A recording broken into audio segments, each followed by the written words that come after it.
16 orang tewas akibat kecelakaan bus di ruas tol Krapyak, Semarang, Jawa Tengah. Polisi menyebut sopir bus adalah sopir cadangan.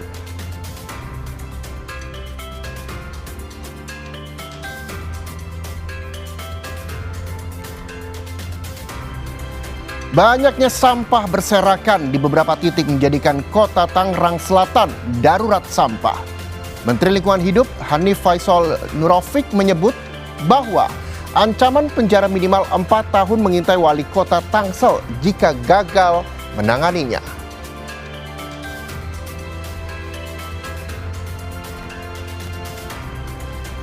Jelang libur Nataru, antrean lalu lintas terpantau di kawasan Puncak Bogor.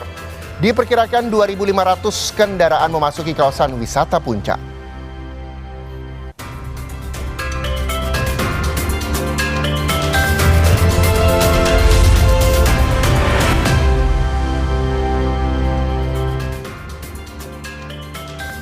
Selain 3 informasi tadi, Saudara, Indonesia Update juga punya informasi terkait pantauan arus lalu lintas di masa libur Natal dan Tahun Baru. Bersama saya, Muhammad Syareza, hanya di Kompas TV, independen, terpercaya.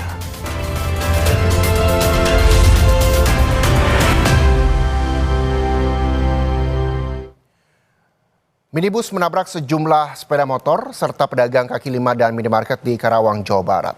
Penyebab kecelakaan diduga karena sopir minibus dalam kondisi mabuk.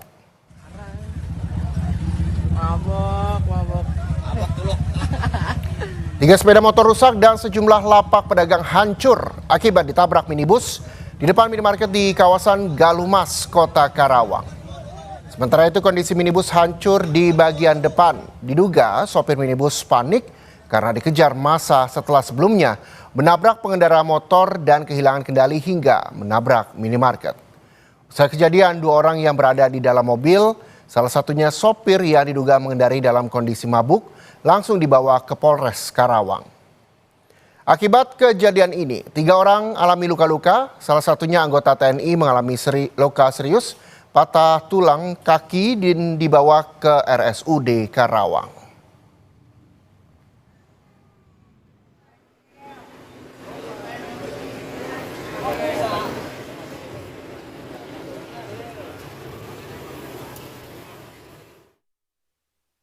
Mobil dari semula, dari pertama, dari Bundaran. Terus dari jalur juga ada 2 kendaraan yang ditabrak lari. Terus mobil tersebut dikejar sama pasukan ojek Grab Shopee. Nabrak di sini, dipukulin. Ya, itu kejadiannya jam 14.18. Kita lihat berita lainnya, Saudara. Ada 16 orang tewas akibat kecelakaan bus di ruas tol Krapyak, Semarang, Jawa Tengah. Polisi menyebut sopir bus adalah sopir cadangan. Pasca kecelakaan bus di ruas tol Krapyak, Semarang, polisi langsung melakukan olah TKP untuk mengetahui penyebab kecelakaan. Dari hasil olah TKP, diketahui bus Cahaya Trans mengalami kecelakaan tunggal di tikungan ruas tol Krapyak, Semarang. Menurut Kapolda Jawa Tengah, Irjen Ribut Hari Wibowo, saat kejadian bus dikendari oleh sopir cadangan. Sopir bus dalam kondisi selamat dan telah diperiksa di Mapolrestabes Semarang untuk mengetahui penyebab kecelakaan. Polisi juga telah melakukan tes urin terhadap sopir.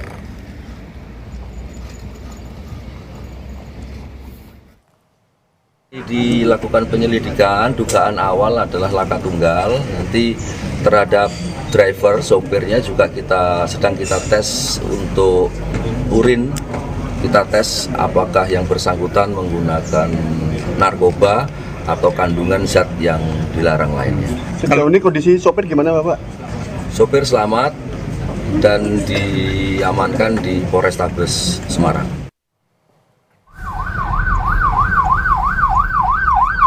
Kecelakaan bus terjadi di ruas tol Krapyak, Semarang, Jawa Tengah pada Senin dini hari pukul 00.30 waktu Indonesia Barat.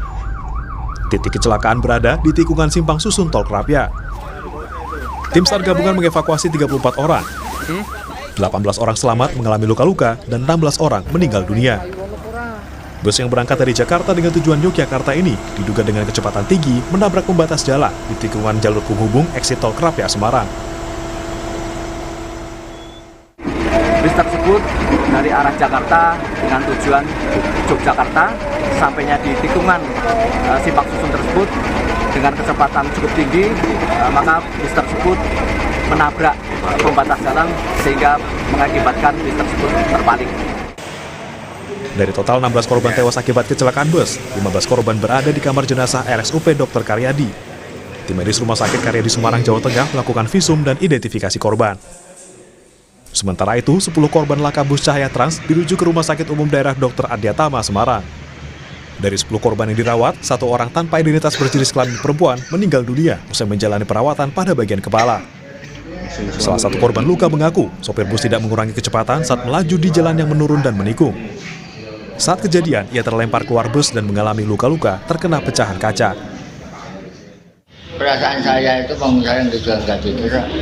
Jadi kok tambah kenceng loh, padahal jalan turun. Padahal kendaraan yang itu kan jalan turun biasanya ada pelambatan itu kan, sebenarnya nggak ada. Atau pas muter tikungan itu, ini. Oh, begitu dua, Bapak gimana? Mencelak atau gimana? Keluar dari mobil, dari bis. Bagi keluarga mencari informasi terkait kondisi korban, polisi mendirikan posko informasi korban tewas kecelakaan bus di sekitar lokasi kamar jenazah RSUP Dr. Karyadi. Sementara polisi masih menyelidiki penyebab pasti kecelakaan. Tim Liputan Kompas TV, Grobogan dan Semarang, Jawa Tengah.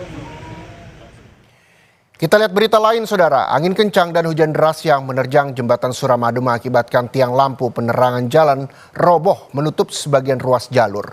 Banyaknya pengendara motor berhenti menyeberang akibat cuaca ekstrem. Sore dilaporkan dari unit 806 PJ Jatim Bapak Suramadu, Sat PJ Telantas Polda Jatim dengan 2 personil. Salah satu tiang penerangan jalan umum roboh akibat cuaca ekstrim di jembatan Suramadu arah Surabaya. Insiden ini sempat mengakibatkan arus lalu lintas tersendat dari arah Bangkalan menuju Surabaya. Sejumlah personil unit patroli Jalan Raya atau PJR Jawa Timur 8 Suramadu langsung mengamankan lokasi agar tiang lampu yang roboh tidak mencelakai pengendara yang melintas. Proses evakuasi tiang berlangsung hingga Minggu malam karena harus menunggu alat berat. Meluncurkan anggota personil untuk melaksanakan pengamanan pengaturan arus lalu lintas sembari koordinasi dengan pengelola jembatan Suramadu untuk proses evakuasi. Alhamdulillah tidak ada korban jiwa dan sampai dengan saat ini arus lalu lintas lancar terkendali. Proses evakuasi masih berjalan. Jelang libur Nataru, antrean lalu lintas terpantau di kawasan Puncak Bogor. Diperkirakan 2.500 kendaraan masuk kawasan wisata Puncak. Kami akan hadirkan berita lengkapnya usai jeda di Indonesia Update untuk Anda.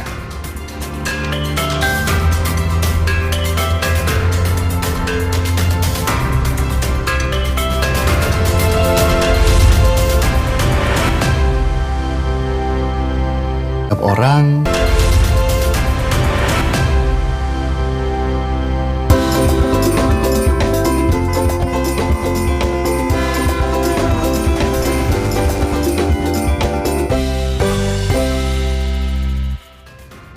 Mendekati momen libur Natal dan Tahun Baru, intensitas perjalanan masyarakat terlihat mulai meningkat di berbagai stasiun keberangkatan, termasuk di Stasiun Pasar Senen, Jakarta. Stasiun Pasar Senen, Jakarta menjadi salah satu titik yang paling ramai pemudik mengingat perannya sebagai stasiun favorit tujuan perjalanan ke berbagai daerah. Kepadatan penumpang pun mulai terpantau di sejumlah area, mulai dari ruang tunggu hingga peron keberangkatan. Hingga Minggu 21 Desember 2025 lebih dari 40.000 orang ini berangkat dari stasiun wilayah Daup 1 Jakarta. PT KAI menargetkan peningkatan jumlah penumpang sebesar 4% pada angkutan Nataru 2025-2026 dengan target 764.834 penumpang.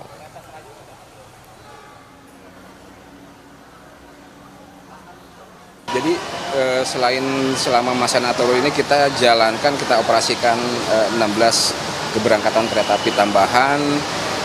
Juga ini kan masa liburnya panjang ya, jadi untuk mengantisipasi ketika berada di stasiun kita juga mengerahkan petugas untuk pelayanan informasi, termasuk juga di boarding. Juga kita selama masa libur Nataru ini juga kita siapkan juga untuk anak-anak ya, fun activity kit di sini, juga untuk mengatur flow antrian supaya tidak stuck. Kita juga mengerahkan beberapa petugas untuk mengatur antrian di parkiran. Jelang libur Nataru, antrean lalu lintas terpantau di kawasan Puncak Bogor. Diperkirakan 2.500 kendaraan memasuki kawasan wisata Puncak. Kondisi arus lalu lintas di kawasan Puncak Bogor, Jawa Barat, Senin siang tadi mengalami peningkatan kendaraan dari arah Jakarta memasuki kawasan wisata Puncak. Untuk mengurai terjadinya antrian, petugas akan memperlakukan sistem one way arah atas atau dari arah Jakarta menuju Puncak secara situasional. Puncak arus kendaraan wisatawan diperkirakan terjadi 2 kali, yaitu menjelang Natal dan Tahun Baru. Terjadi peningkatan 2.500 kendaraan yang memasuki wilayah Puncak. Diperkirakan terjadi puncak arusnya terdapat di 2 tanggal, yaitu di tanggal 24 karena perayaan Natal dan juga di tanggal 30 perayaan Tahun Baru. Memanfaatkan momen libur Hari Raya Natal dan Tahun Baru, kawasan Malioboro, Yogyakarta dipadati wisatawan pada Senin siang. Guna mengurai kepadatan, Polresta Yogyakarta melarang bus wisata masuk ke kawasan Malioboro. Kawasan Malioboro, Yogyakarta terus dipadati wisatawan pada siang hari. Kepadatan kendaraan mulai terlihat di ruas Jalan Malioboro sisi utara hingga di sisi selatan di seputaran area 0 km. Dari nomor polisi kendaraannya diketahui wisatawan ini sebagian besar berasal dari berbagai kota di Pulau Jawa. Polresta Yogyakarta melarang bus wisata masuk ke kawasan Malioboro. Wisatawan yang datang menggunakan bus akan diminta berhenti di kantong-kantong parkir di luar kawasan Malioboro dan dilanjutkan berjalan kaki atau menggunakan kendaraan umum. Diperkirakan kondisi padat wisatawan di kawasan Malioboro masih akan terus berlanjut hingga memasuki Tahun Baru 2026.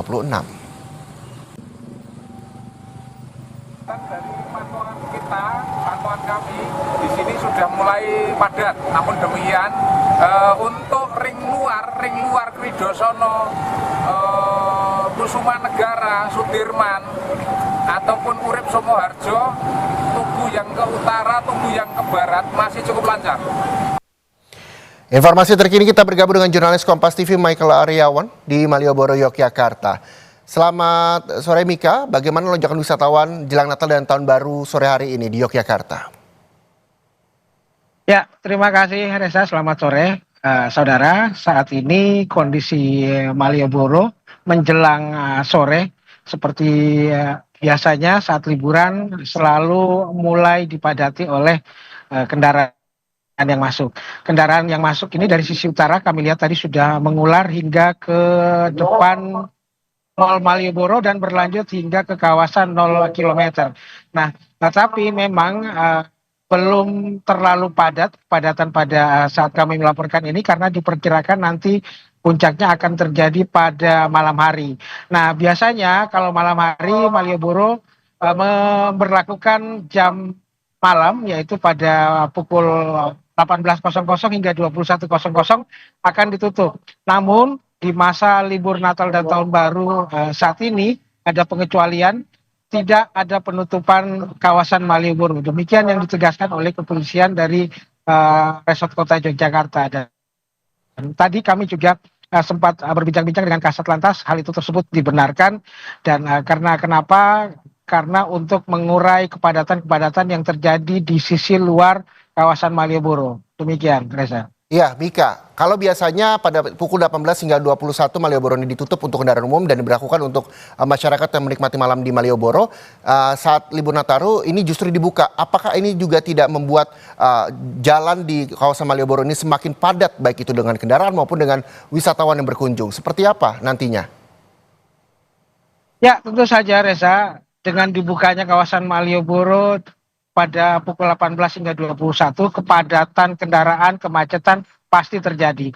Dan itu diminta untuk dimaklumi oleh pihak kepolisian karena memang tidak ada cara lain lagi selain harus membuka kawasan Malioboro karena akan terjadi kemacetan parah di kawasan ring Malioboro, misalnya di Jalan Pasar Kembang atau di Jalan Mataram misalnya, jika kawasan ini ditutup di saat libur Natal dan Tahun Baru. Mengingat kendaraan yang masuk di Malioboro diprediksi akan berada di angka jutaan kendaraan, sehingga hal itu yang membuat pertimbangan dari pihak Polresta Yogyakarta untuk memutuskan terpaksa membuka. Prediksinya ada 5 jutaan wisatawan yang akan masuk sepanjang libur Nataru ini, Reza.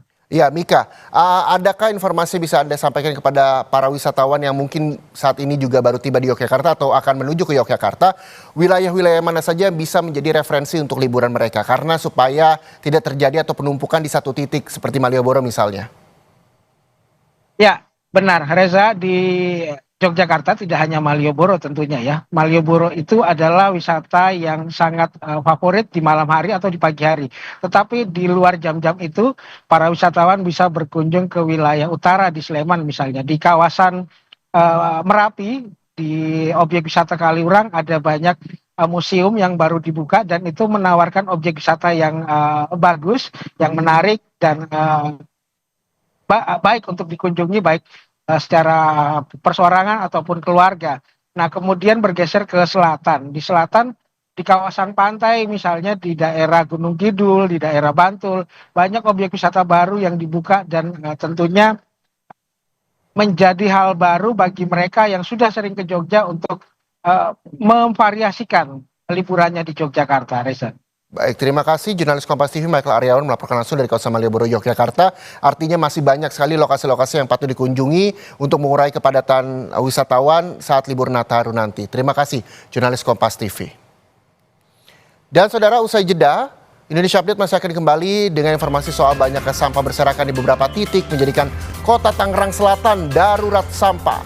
Menteri Lingkungan Hidup menyebut ancaman penjara minimal 4 tahun mengintai wali kota Tangsel jika gagal menanganinya.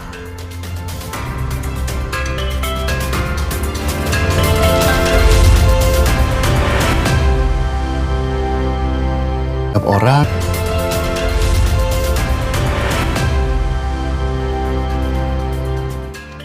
Bupati Tegal Ishak Maulana Rohman memastikan lokasi wisata Guci aman dikunjungi pasca banjir. Menurutnya kerusakan akibat banjir bandang tidak meluas ke seluruh kawasan wisata, melainkan hanya di titik-titik tertentu saja. Banjir,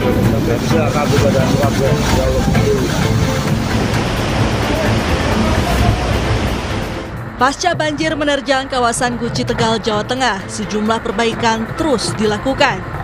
Bupati Tegal Ishak Maulana Rohman memastikan objek wisata Guci aman untuk dikunjungi.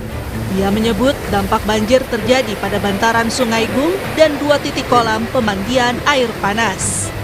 Ini wisatawan masih bisa menikmati, sehingga apa yang berkembang di masyarakat, terutama di media sosial tentang adanya bencana Guci memang terjadi, namun ini hanya terjadi di bantaran Sungai Kaligung saja. Secara umum masih normal, kuliner, UMKM. Ini pastikan bahwa dari perjalanan, dari infrastruktur jalannya sampai di dalam pengamanan di objek wisatanya ini aman. Walaupun sejumlah fasilitas wisata Guci ditutup, lokasi wisata Guci tetap dibuka untuk umum. Wisatawan masih berdatangan meski hanya untuk berfoto. Menjelang liburan Nataru yang jelas kita mempersiapkan untuk keamanan. Kalau untuk dari ada sekitar 3-40% udah mulai ada yang punya villa, hotel dan homestay. Penginapan juga udah mulai ada kenaikan dari bookingan untuk dari tanggal 25 sampai tanggal 1. Tahu semua tahu di video kan udah niat ya. Iya, udah niat. Udah niat pengen lihat aja naik liburan gitu. Kenapa masih berani ke sini, Bu? Ya, ingin tahu ya sebenarnya ya karena kan wisatanya kan luas. Kan di tempat kan enggak berarti ada itu kan sungai Pansuran aja kan yang meluap airnya. Sebelumnya, banjir bandang menerjang kawasan wisata Guci Tegal, Jawa Tengah pada Sabtu lalu.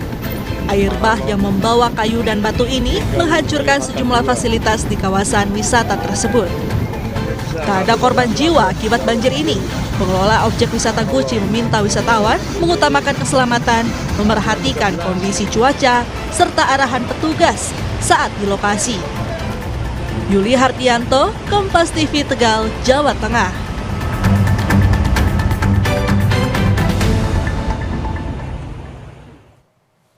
Banyaknya sampah berserakan di beberapa titik menjadikan kota Tangerang Selatan darurat sampah. Menteri Lingkungan Hidup menyebut ancaman penjara minimal 4 tahun mengintai wali kota Tangsel jika gagal menanganinya.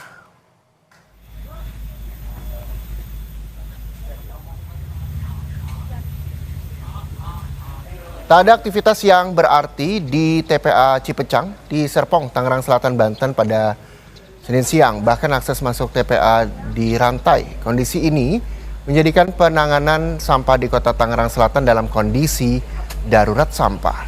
Menteri Lingkungan Hidup usai meninjau TPA Cipecang meminta penanganan sampah ini dikerjakan serius. Hanif menegaskan ada ancaman pidana minimal 4 tahun bagi kepala daerah apabila pengelolaan sampah tidak dilaksanakan sesuai ketentuan undang-undang. Izin tim Gakum Kementerian Lingkungan Hidup segera turun ke Tangerang Selatan untuk melakukan pencermatan lebih detail, karena bagaimanapun juga berdasarkan Undang-Undang 18 2008 maka sampah menjadi tanggung jawab Pak Wali Kota. Ini ada pasal 40 yang di dalamnya ada ancaman pidana minimal 4 tahun. Jadi kami sedang juga dalami terkait konteks ini, karena hukum kan tidak boleh dikesampingkan. Meskipun kita berteman dengan Pak Wali Kota, tetapi landasan hukum tetap harus kita lakukan. Tidak boleh kemudian penanganan sampah ini mengorbankan lingkungan dan kapasitas kesehatan lingkungan masyarakat di Tangerang Selatan.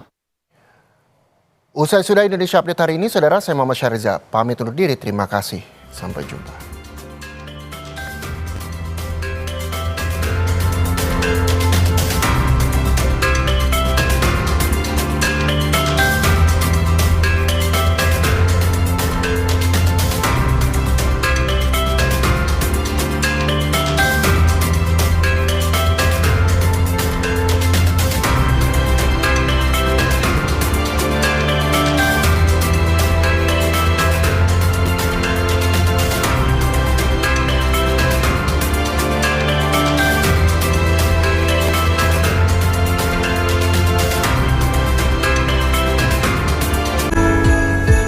Dekatkan yang jauh, rajut yang terputus. Dengan hati penuh kasih, wujudkan sukacita bergalang asa bersama Kompas TV.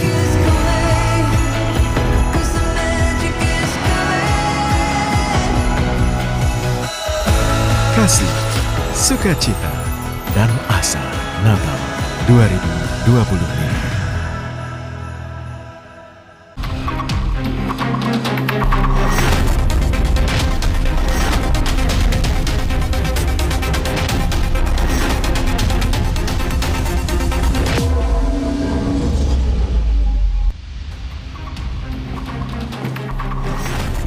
Salam waspada saudara, kasus kematian dosen di Semarang memasuki babak baru.